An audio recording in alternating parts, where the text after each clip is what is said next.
پہ جا رہا تھا۔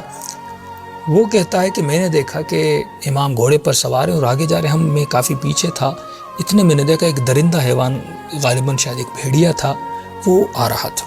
میں اس بھیڑیے کو دیکھ کر ڈر گیا۔ ڈرنے کے بعد میں نے خود کو، میں وہاں سے دور ہوا اور میں کسی چٹان کے پیچھے جا کر چھپ گیا تاکہ یہ بھیڑیا مجھ پر حملہ نہ کر سکے۔ اب میں دور سے دیکھ رہا تھا کہ یہ بھیڑیا امام کے ساتھ کیا کرتا ہے، موسیٰ بن جعفر کے ساتھ کیا کرتا ہے۔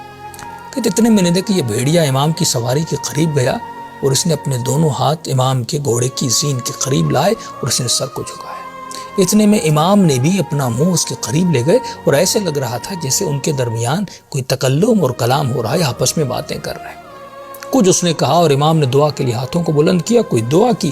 دعا کرنے کے بعد یہ آگے چلتا گیا اور جب چھوڑ کر امام کو جانے لگا اور دوڑتا ہوا جا رہا تھا اور بہت بلند آواز میں، جو حیوان جیسے آواز نکالتے، کچھ اپنی آوازیں کرتا ہوا جا رہا تھا۔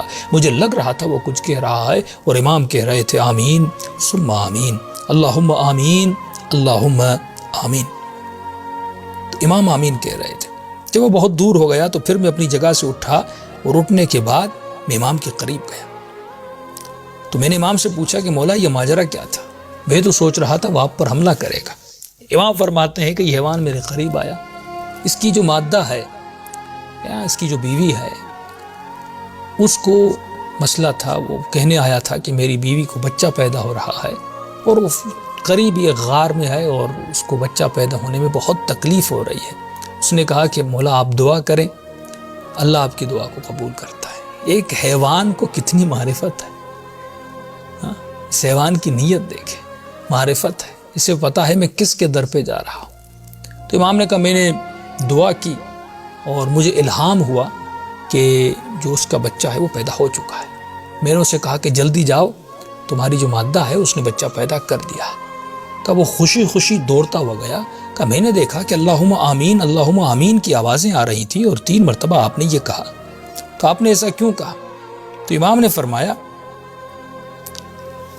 کہ وہ جب جا رہا تھا تو بلند آواز میں کہہ رہا تھا، کیونکہ ہم نے دعا کی اور دعا قبول ہوئی، تو وہ بلند آواز میں کہہ رہا تھا کہ پروردگارا، کبھی بھی محمد و آل محمد کا ماننے والا کسی ایسے صحرا میں پھنس جائے، اس کا گوشت ان درندوں پر حرام کرنا۔ یعنی یہ درندے کبھی بھی حقیقی محمد و آل محمد کے چاہنے والوں کو ان کے گوشت کو نہ کھائیں اور انہیں نقصان نہ پہنچا سکیں۔ اور جب وہ کہتا ہوا جا رہا تھا، میں بھی یہی کہہ رہا تھا اللہم آمین ثم آمین، خدایا اس کی دعا کو قبول کر فرما اور ہمارے چاہنے والوں کو درندوں کے شر سے بچا۔